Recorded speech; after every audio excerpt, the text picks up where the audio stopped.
গত বৃহস্পতিবার থেকে অস্ট্রেলিয়ার অন্যতম বৃহত্তম অঙ্গরাজ্য ভিক্টোরিয়ার প্রায় ১৫টি গভীর বনাঞ্চল দাবানলে পুড়ে যাচ্ছে।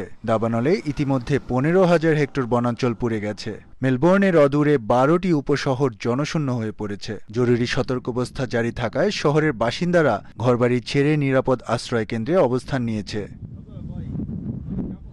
অস্ট্রেলিয়ার প্রধানমন্ত্রী অ্যান্থনি অ্যালবেনিজি এক সংবাদ সম্মেলনে আজ জানান, ভিক্টোরিয়ার দাবানলে ক্ষয়ক্ষতি নির্ধারণ করে তার সরকার সব ধরনের জরুরি সহায়তা দিবে। ইতিমধ্যে রাজ্য সরকারকে অগ্নি নির্বাপনের সহায়তার জন্য ফায়ার ফাইটারদের বিশেষ হেলিকপ্টার ও উড়োজাহাজ পাঠানো হয়েছে।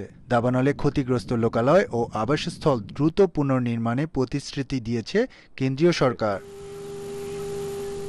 এখন পর্যন্ত হতাহতের কোনো খবর পাওয়া যায়নি। তবে গত দুদিনের দাবানলে জরুরি অবস্থায় স্থানীয়রা বাড়ি ছেড়ে চলে গেলে অনেক গবাদি পশু আগুনে পুড়ে মারা গেছে।